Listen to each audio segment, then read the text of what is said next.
What's going on, y'all? Welcome back to X Factor Fantasy Football. Here to give you a breakdown for this upcoming week. Y'all, we are already into week 11.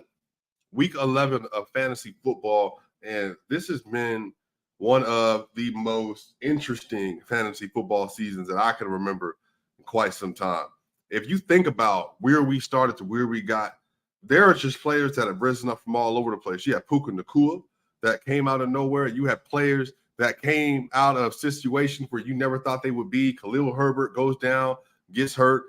Thought Austin Eckler at one point in time of the season was going to end up being RB1, gets hurt, comes back, has an injury, deals with the Joshua Kelly stuff. Fantasy football has been full of a lot of different ups and downs. And, you know, somebody who drafted Joe Burrow early and expected them to have a high performance out the gate, they struggled, and that cost my team a lot of wins. Cooper Kupp goes down with 4 weeks of injury. And again, I think Jen is a great testament to drafting strategy. Brian Robinson, who comes out of nowhere, ends up being one of the top RBs in fantasy football. So there's just a lot of stuff that's happened. And we're already into week 11, Jen. And how do you feel, before we even get into the matchups and Thursday Night Football, how do you feel like fantasy football has gone this year? And do you feel like this has been more of a weird year, normal year for you? I think that I've had a harder time. You can hear me, right? Because we didn't get to do mic check. Mhm. Okay. Hi, by the way. Sorry I was late. I was getting my lighting right. You got it good. I feel like this season I have struggled a lot more with the bye weeks, I think, and like Yeah, that's managing. I guess I have a friend that told me that like he managed and thought about the bye weeks ahead of time when he was drafting. So purposely like not drafting right. guys on who had matching bye weeks. I didn't think of that at all, or really consider that. It's never been like a huge problem for me in the past. So this year it was, and I think that's been different. What about you? Yeah, I'm about to get thing is, my other league, I have a really good team still, but I'm missing JT and Alvin Kamara this week. So that's definitely going to be something I have to work around. What's up, Gabe? I did pick up in that league. I picked up Ty Chandler. Ty Chandler's taking over the running back spot for the week for the Minnesota Vikings versus the Denver Broncos, actually, on Sunday Night Football. So make sure y'all tap into that. So he's the number one waiver wire pickup of the week so far. So I do think he can supplement some of their losses I'm gonna have in the bye week. And then go ahead. Who did you say? I missed it. The person at the beginning. Ty Chandler. So basically, Alexander Madison went down, had like a little concussion injury. So Ty Chandler is the running back for the Vikings. He's going to take over some of the handoffs that they have. So again, with Joshua Dobbs, mobile quarterback, that they can get down the field, has some rushing upside, some touchdown value, maybe. Again, the Denver Broncos defense has not. They've been very good lately, but the run defense hasn't been good. Oh, by the way, didn't Jenna on air last game say there's no way the Denver Broncos are winning that game versus the Buffalo Bills? Do you remember that?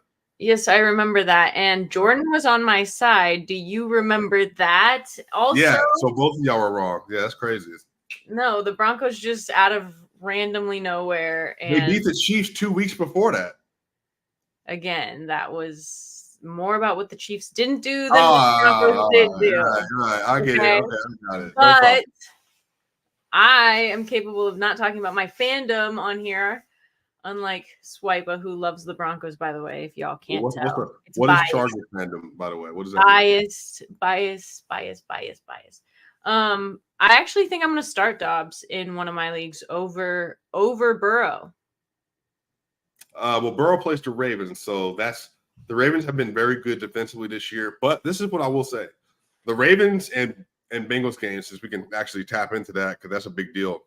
That is probably going to be close to being the game of the year, just because here are all the implications. And listen to this: if the Ravens don't win that game, they then drop, and they're going to put themselves now into the conversation with the Steelers, with the Browns, and with the Cincinnati Bengals. If the Bengals don't win that game, they basically almost punt their playoff chances for the rest of the season. So this is a humongous game because there is so much at stake for both sides of the ball, because right now, and especially the way, and the Texans are a good team, but Joe Burrow, 2 interceptions in the fourth quarter, unnecessary interceptions, just lobs. Now, all quarterbacks have their dumb throws. Patrick Mahomes has a litany of dumb throws. Josh Allen, bunch of dumb throws. Joe Burrow doesn't do that a lot, but I don't know what was happening with his time clock, but he just threw the ball into the open field. And again, they ended up losing by single digits. And again, if you take care of that, or if Tyler Boyd catches the ball, they're up a touchdown, and maybe they don't go down and score. So everything's on the line for this weekend matchup on Thursday Night Football with the Ravens with the Bengals. Yeah, it's going to be a good one for sure. Gabe's a Chargers fan. What's up? 2 against 1, sucker. All right, so we have a lot of great matchups upcoming this week. You got Cowboys, Panthers, Steelers, Browns, Chargers, Packers, Lions, Bears, with Justin Fields apparently on the way back this week. You have the Texans, Cardinals, Jaguars, Titans, Dolphins, Raiders, Commanders, Giants, 49ers, Bucks, Bills, Jets, Rams, Seahawks. Matthew Stafford is coming back. And then you have the Chiefs versus the Eagles on Monday Night Football and the Broncos versus the Vikings on Sunday Night Football. Are there any matchups that you're looking at in particular upcoming this weekend?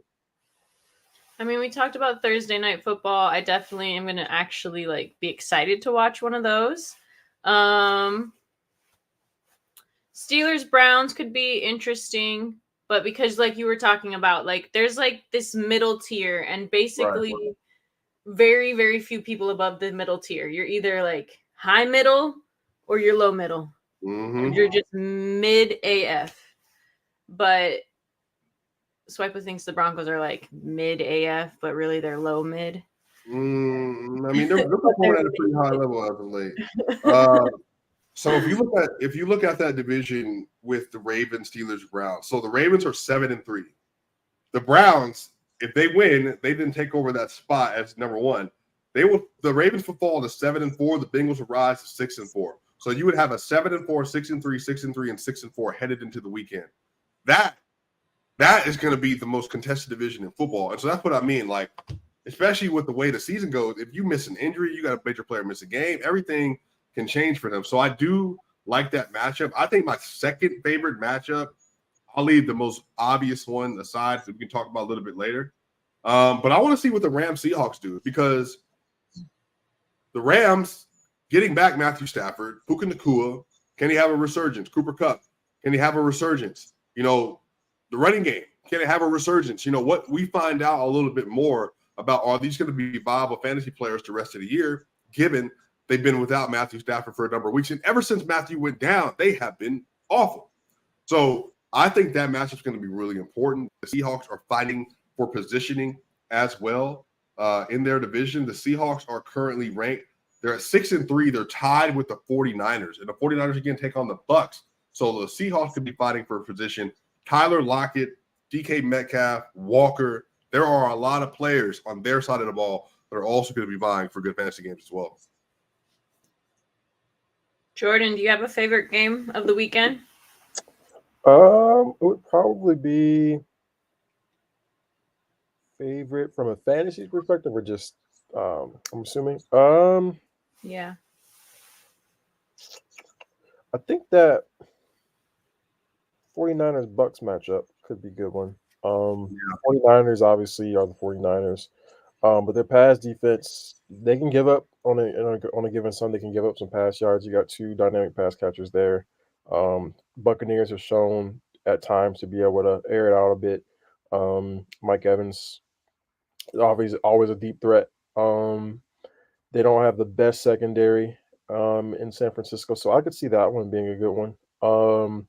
Especially if it's played, or regardless of where it's played, actually. If it's in Tampa though, it's in Santa Clara, so not in Tampa, but still, that's one I would have my eye on. That one, and I'm venturing on saying anything having to do with the Texans. Really? Yeah, I just Kyler's back. He looked good. The Texans have we know what CJ's been doing, so because I'm trying to think of games that the obvious ones are the obvious ones, but I'm trying to think of games where we get like one of those Bucks Bears games. One of those games that you look at the slate and you're thinking, oh, take the under in total points, and then you look up and each team has 30 points going into the fourth quarter. So I think those are two matchups that I have my eye on in that regard. Lots of offense, but how about Eagles Chiefs? Nobody thinks Mhm. that's going to be a good battle. Yeah, that's the obvious. That's why I didn't even name it. Okay. That's gonna be that could be a Super Bowl preview. I definitely want to see AJ Brown come out, and there's actually been a few guys that we've named that could be number one wide receivers. AJ Brown being one of those guys, and he just sometimes has a great night and sometimes he doesn't. Mhm. Yeah. So a question I have for y'all, given the news that we just received about Deshaun Watson, Mhm. for the Browns Steelers game in particular, and also we know Jalen Warren is going to be starting at running back for the Steelers now. Is Jalen Warren a guaranteed play for you, a flex play, running back 2 play? And on top of that, now with the Cleveland Browns not having Deshaun Watson, would you say Amari Cooper and David Njoku are those also plays that you would plug into your lineup? All flex, except for Njoku. Have to go look at um uh Browns quarterbacks Robertson Thompson, whatever his name is. Can't remember his name on top of my PJ head. Walker? No, they're gonna start DRT. You talking about? Oh, you talking about? Yeah, Yeah, they're gonna start. Thompson. Yep, Thompson Robinson. Yep, they're gonna Mhm, start him apparently. mhm. So unfortunately, I think I have to look at his tendency to throw to tight ends, but I know Amari is someone who I would probably slide from you know wide receiver 2 to flex, but he's still locked in flex for me because of the talent. And I think that given some weeks and given that DRT is going to be starting moving forward, I presume they'll get some chemistry, whether it's this week or next week. So I think he's the one I would start there. Obviously the backs, and then yeah, same thing with Jalen, flex play. Flex Jalen's play. good too, bro. He just He's doesn't get a very lot of good. volume. Going into next year, he's going to be one of those guys that you keep your eye out for, like where you draft him as far as being one of your maybe like your RB2. But this year, yeah, He's like an Austin Eckler a little bit. Remember how Austin kind of came in the league and yeah, really considered like an RB1, but then he just kept being good, scoring touchdowns, and then I think eventually. so. Yeah, he could be I think so. Not quite as much good in the passing game as Austin, Mhm, but same prototype, same build, similar build mhm. actually too, as well. So, What I'm about what excited. about Noah Brown? I picked him up. He sat on my bench last week, had a second really good week. Do I leave him on my bench or do I flex him this week? Yeah, I mean the thing is, if the Texans are, let me see, they're playing the Cardinals. I'm Yeah, I comfortable. mean, All offense. I'm comfortable flexing him. yeah, I mean they're all three of the receivers at this point. You just never know what you're going to We're get. So talking playing him over like Chuba Hubbard though. yeah, Yeah, of I think, course, that's yeah. easy. Yeah, Over Montgomery? no, No. no, not even close. It's No. because I have to play Njoku because Goddard I think is out. Yeah, he's doubtful. So Yeah, this is going to be an interesting week. We got it's like Keenan Allen's on the injury report today. T.J. Hawkinson, Mike Evans, Puka Nacua, injury report. Christian Watson, Saquon Barkley's on the injury report for this weekend. So we got more information to find out. But somebody that's been really good for me this year, Dalton Schultz. Dalton Schultz was like a sleeper draft pick who ended up being really good this year. And he's been fighting for a QB or a tight end 1. Yeah, you might want to flex Noah, yeah, because Nico's out again. Yeah, so Nico was the top 15 wide receiver, so that volume's got to go somewhere. So I definitely think that's the best bet. So predictions, y'all. Who do y'all think wins Monday or the Thursday night football game? And who do you think if pick a fantasy star from both sides of the ball, who do you think the player is going to be? I'd have the Bengals winning the game. I guess the star would be Joe. I'll go. Let's see. Baltimore wins. I'll go Mark Andrews and Ooh. mm, That's because you have Mark Andrews, right? no, I mean it's good for me, but I actually think again Right. I have to look at their tight end data too. But I think he's due for one of those games. They've been kind of spreading everything around his Mhm. production lately. He's been good. He's been very good, but I think he's due for one of those games. And then on the other side, I'll just stick with Jamar. I'll stick with Jamar. Well, they're gonna bracket him so heavy though. That's the only thing. Yeah, I just think that. Well, you see what's going to be up with T. This is what I will say. How about this? I'm probably gonna, because I'm in bye. I told her I'm missing Kamara and JT this week. Mhm. I think I'm gonna flex Trenton Irwin this week Okay. because Trenton actually he had a TD, a few catches last week. He's a good receiver. He just is like he doesn't get any PT because T Higgins is there. But again, they're gonna have to pass the ball, and I don't know if Joe Mixon can have the greatest of games that day. So if they're gonna bracket Chase, then I think Trenton Irwin might be a nice little go get if you can pick him up. Yeah, they will bracket chase. I think that I just think the sheer volume, especially if T is out, will be there. All right. To where even if it's not as efficient as it normally is, I think he'll have enough catches to make it a good week. But yeah, they need both of those teams desperately need to win that game. So Well, that's going to do it for X Factor Fantasy Football Week 11 preview. Man, we have moved through a lot of weeks of fantasy football already, and the fantasy playoffs are right around the corner. Some of us have been shooting up the standings. Others have maintained their spot at the standings. So these last few weeks are going to be really interesting and see if Jenna continues to hold on to her spot at the top of the league somehow with Jordan as well. she's playing. I think number 2 and 3 are playing today. So this week, I should say. So that's Every week it's been like that. Like every week. Last week I played who was in second and I was in third.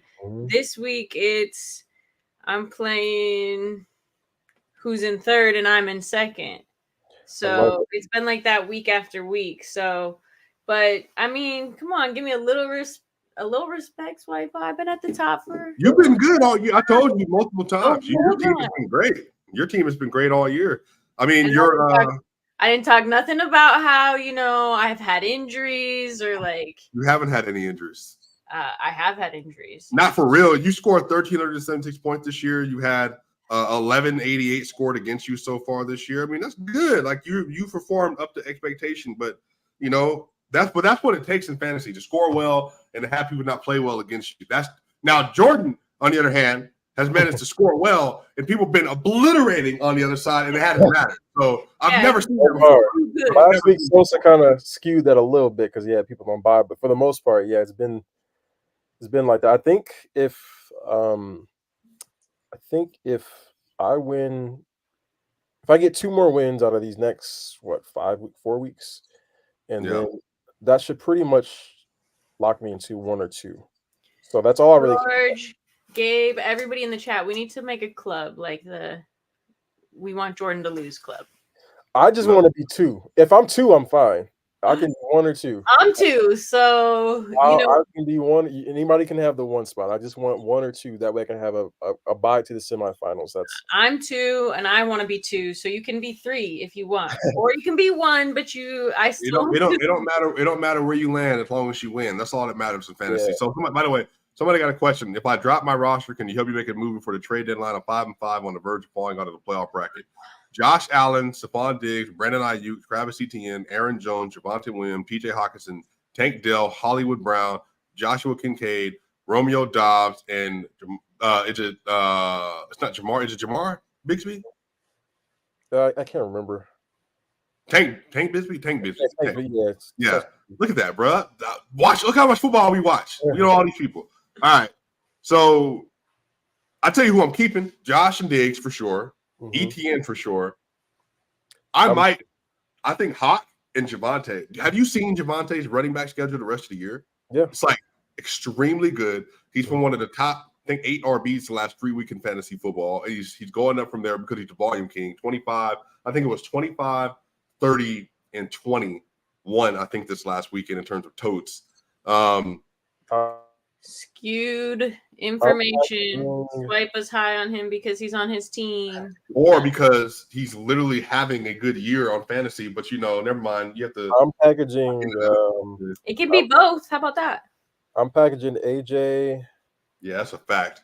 and Tank or Hollywood for an upgrade. So I'm doing a 2-for-1. What about AJ and Brandon? Because Brandon's been kind of falling off. Well, that's more so bye weeks and all that. Yeah, if you do that, you're trying to get back a 1, or a really like a borderline 1-2 type situation. So yeah, that's what I would be doing. I'm looking for 2-for-1s. With guys like Dell, Hollywood, and AJ, 2 of those guys for an upgrade somewhere.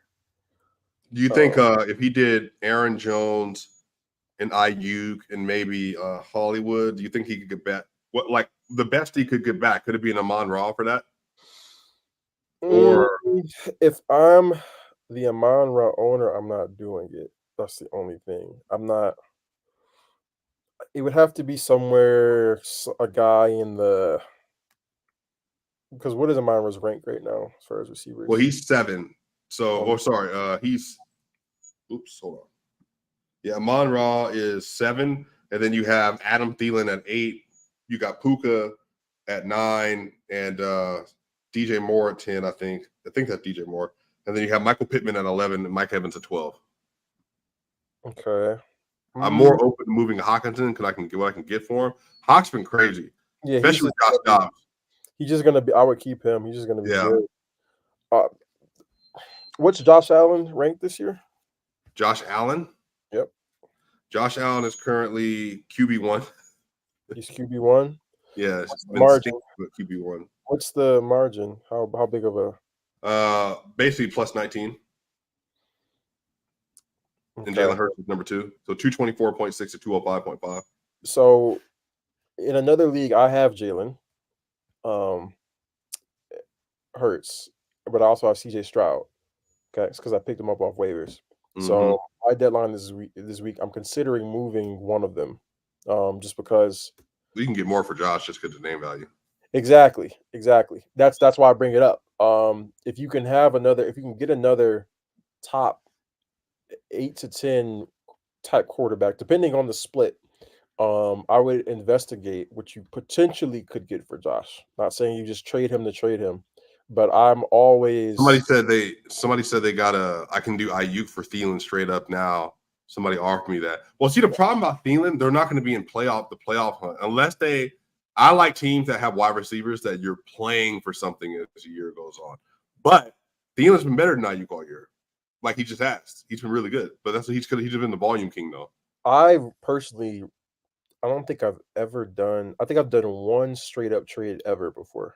I rarely do straight up trades. Yeah, me too. I traded Derrick Henry last year for Cooper Kupp, and Cooper Kupp got hurt immediately after. So yeah, straight up trades are interesting because it's like, well, why are you trading me this guy? Sometimes you do it for positional value.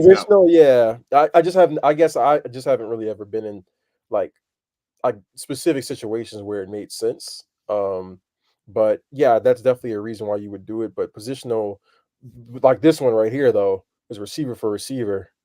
I guess if one guy just happens to be higher than the other guy, and vice versa, sure. But like if it's the same position, it's like, well, why am I trading you this guy at the same position? Someone must be I must think someone's clearly better if I'm willing to trade with someone at the same exact position. No, but look, somebody offered me, same with this one right here. Don't want to move off Josh because I have a stack with Diggs. In my other league, somebody offered me for Chase. They offered me Keenan Allen and Jahmyr Gibbs for Jamar Chase. The problem, but I think they wanted a secondary player in there, obviously, but they basically said that would be it. So but I said I want Justin Herbert though, because I'm a stat king. So but they're being a little timid about Justin Herbert. Would you make that move? Depends on the secondary player. You said Jahmyr and Keenan Allen for like Jamar. Probably going to have to be something along the lines of like from like Javonte-esque like level. Oh yeah, that's that's what I mean. Do you think Jahmyr is going to be like guaranteed better than like Javonte the rest of the way, which is possible for sure? I think so. I think Javonte would be good though. So does Keenan outperform Jamar Chase then? This question. Well, the question would be like the margin, like right, the split between the two. So like the gap between the RBs versus the gap between the receivers. I think Jamar's gonna have more blow up upside in a good way, right? Right. But I think base level, I think they'll be about the same on a given week. Average point per game basis, especially with the injuries they have in with the Chargers. Keenan's just gonna be eating up targets, eating up catches. It's just gonna be a matter of if he scores touchdowns. But I think he has a really high floor from week to week. So if it were something slightly less than Javonte, it would be easy. I still think about it with Javonte, but it's a little murkier. But if it were like slightly less than Javonte, it would be a no-brainer. Yeah. But yeah, y'all. That's gonna do it for this episode. I appreciate y'all. We'll be back next Monday with the follow-up week 11, getting ready for week 12, really rolling truly into the fantasy football playoffs. And on top of that, make sure y'all pay attention to the trade deadline. Some leagues is this week, other leagues is next week. So make sure you're locked in and paying attention. That way, if you want to try to get a steal off of somebody like Jenna, so you can send that last second offer out for Keenan Allen. I appreciate y'all. Hashtag